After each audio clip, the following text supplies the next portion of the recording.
Hello दोस्तों and welcome to इंट्राकॉग्निशन। उम्मीद करता हूँ आप सब लोग बहुत अच्छे होंगे और कोरोना से अपने आप को और दूसरे लोगों को, आसपास के लोगों को बचा रहे होंगे। इसी कोरोना के बीच में एमएचआरडी ने जो नई गाइडलाइंस जारी की है अभी 13 तारीख को, उसी पर ये वीडियो है। और जो सबसे बड़ा चेंज जो इस गाइडलाइन में किया गया है वो ये है कि अब जो यूनिवर्सिटीज़ में असिस्टेंट प्रोफेसर पद के लिए जो एलिजिबिलिटी है उसको यूजीसी नेट से हटा के अब पीएचडी मैंडेटरी कर दिया गया है। अब ये ध्यान रखने वाली बात है कि ये चेंज सिर्फ यूनिवर्सिटी लेवल पे किया गया है, मतलब कि सिर्फ यूनिवर्सिटी में आपकी जो एलिजिबिलिटी है वो पीएचडी मैंडेटरी रहेगी। और कॉलेजेस में जैसा था कि यूजीसी नेट क्वालिफाई करके आप एलिजिबल हैं अप्लाई करने के लिए। अब दोस्तों ये भी ध्यान रखने वाली बात है कि ये जो गाइडलाइंस है ये एप्लीकेबल है 1 जुलाई 2021 से, यानी कि 1 जुलाई 2021 तक कहीं भी अगर कोई वैकेंसी आती है यूनिवर्सिटी कॉलेजेस में तो आप सिर्फ यूजीसी नेट क्वालिफाइड हैं तो आप वो वैकेंसी भर सकते हैं और असिस्टेंट प्रोफेसर बन सकते हैं। लेकिन 1 जुलाई 2021 के बाद आपका पीएचडी मैंडेटरी रहेगा यूनिवर्सिटीज़ में। अब देखिए जो रीज़न है यहाँ पे ये चेंज करने का, वो एमएचआरडी कहता है कि जो क्वालिटी है एजुकेशन, हायर एजुकेशन में उसको इम्प्रूव करना है, कि जो शिक्षा की गुणवत्ता को बढ़ाया जाए हायर एजुकेशन में। क्योंकि हम सब जानते हैं कि यूनिवर्सिटी में जो है बहुत सारे डिपार्टमेंट्स होते हैं, मास्टर्स डिग्री होती है। तो अगर मास्टर्स करके कोई असिस्टेंट प्रोफेसर बनता है यूजीसी नेट क्वालिफाई करके और वो मास्टर्स वाले बच्चों को ही पढ़ाता है तो उनको लगता है कि जो क्वालिटी ऑफ एजुकेशन है वो उतनी नहीं हो पाएगी। इसीलिए ये डिसीजन लिया गया और पीएचडी जो है वो मैंडेटरी कर दी यूनिवर्सिटी लेवल पे। अब कॉलेज लेवल पे जो है वो यूजीसी नेट के बाद ही आप कर सकते हैं। अब ये जो गाइडलाइन आई है ये आई है 13 जून 2020 को। अब देखिए ये जो डेट हम देख रहे हैं इसमें गाइड जो प्रेस इंफॉर्मेशन ब्यूरो ने ये रिलीज़ किया है जो गाइडलाइन, तो इसमें जो 2018 है वो गलत है। वो शायद हो सकता है उन लोगों से गलती हुई हो जिन्होंने ये रिलीज़ किया, तो ठीक है, वो भी इंसान है। खैर उन्होंने चेक नहीं किया होगा, डबल चेक नहीं किया होगा और अपलोड कर दिया होगा। और समझते हैं हम इसमें और क्या क्या जो चेंज किए गए हैं, मेजर चेंजेस उसके बारे में। लेकिन जो मेन चेंज है वो यही है। और अब आगे देखते हैं कि क्या और मेजर चेंजेस, कुछ और चेंजेस किए गए हैं लगभग, तो उनको समझने की कोशिश करते हैं। देखिए, in order to attract and retain the best quality teachers and other academic staff in universities and colleges the UGC has brought out new regulations. अब this was disclose by union minister for human resource development Shri Prakash Javadekar. अब यहाँ फिर से एक गलती की है कि जो हमारे जो एमएचआरडी के मिनिस्टर हैं वो प्रकाश जावड़ेकर नहीं है, जबकि रमेश पोखरियाल निशंक है। तो जो चेंज है वो यहाँ नहीं किया गया। 2018 की जो गाइडलाइन थी उसमें जो एडिटिंग नहीं की गई। और ठीक है, वो लोग भी इंसान हैं और इंसानों से गलतियाँ होती है। तो आगे समझते हैं इसमें और क्या क्या है। अब जो है देखिए, इंसेंटिव्स, जो पहला पॉइंट हम समझते हैं कि इंसेंटिव जो टीचर्स को दिया जाता था उसमें कोई चेंज नहीं है। और उसके बाद जो इंसेंटिव एमफिल और पीएचडी जो बच्चे करते हैं जेआरएफ क्वालिफाई करने के बाद, देखिए उनको इंसेंटिव मिलता है, तो उसमें भी कोई चेंज नहीं है, उसको बढ़ाया नहीं गया है और ना कम किया गया है। हम उम्मीद कर रहे थे कि उसमें कोई बढ़ोतरी होगी, लेकिन उसमें कोई इंक्रीमेंट नहीं है। और फिर से ये समझ आता है कि हाँ, सरकार यहाँ रिसर्च पे कितना फोकस्ड है।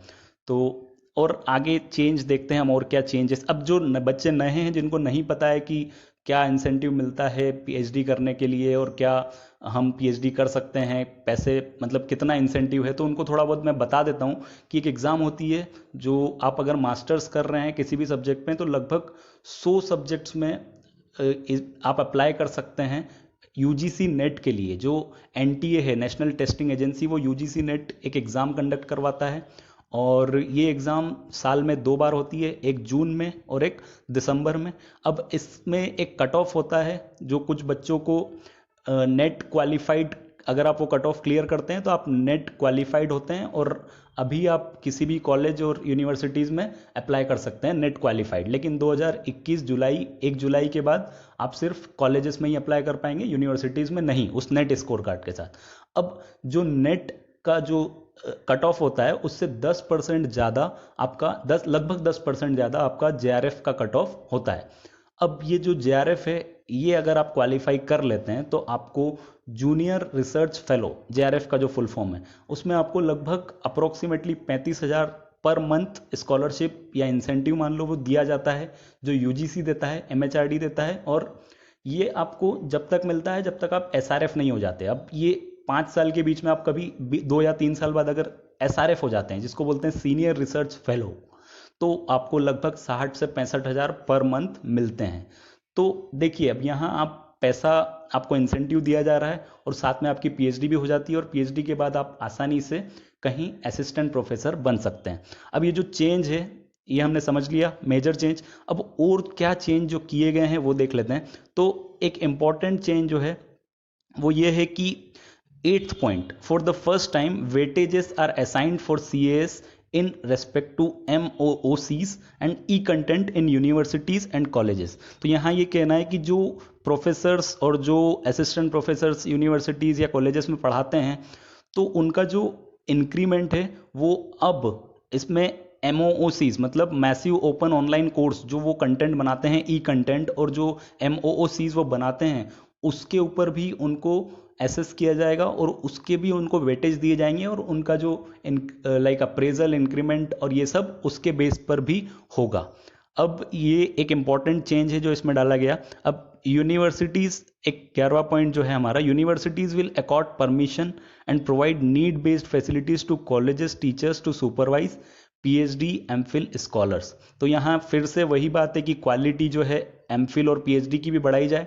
तो यूनिवर्सिटीज़ उसको फैसिलिटीज़ देगी, कॉलेजेस को फैसिलिटीज़ देगी, और ये सारी। अभी 12th पॉइंट भी बहुत इंपॉर्टेंट है, क्योंकि इसमें जो ओलंपिक्स है और इनमें जो मेडल्स पा लेते हैं उनके लिए भी रिक्रूटमेंट जो है, सिलेक्शन जो है वो आसान किया गया यूनिवर्सिटीज़ में, उनको कोटा दिया गया है। अब देखिए, special category of medal winners in Olympics, Asian Games and Commonwealth Games in eligibility criteria for assistant director, college director, physical education and sports and deputy director physical education and sports in universities has been made to promote sports in universities and colleges. तो इसका मतलब है कि अगर आपके पास कोई medal है Olympics या एशियन गेम्स या कॉमनवेल्थ गेम्स, तो आप एलिजिबल रहेंगे वहाँ पे किसी स्पोर्ट्स, अगर पोजीशन खाली है यूनिवर्सिटीज़ और कॉलेजेस में, तो उसमें आप अप्लाई करने के लिए एलिजिबल हैं, तो उनको यहाँ पे कोटा दिया गया है। तो ये मेजर चेंजेस थे जो इस गाइडलाइन में आए हैं। और उसके बाद अगर और डिटेल में हम समझेंगे, आगे भी हम वीडियोस बनाते रहेंगे इस पर, अगर कोई चेंज आता है मेजर चेंज। तो अगर आपको ठीक है, समझ में आया है वीडियो, और देखिए ये जो चैनल है ये आपका यूजीसी नेट की तैयारी के लिए है, जो सेकंड पेपर है उसकी तैयारी के लिए बनाया गया है। अगर आपको चैनल पे और वीडियोस, आने वाले वीडियोस की अपडेट मिलती रहे, ये आप चाहते हैं, तो आप चैनल को सब्सक्राइब करें, बेल आइकन क्लिक कर सकते हैं। और थैंक यू सो मच, पढ़ते रहिए।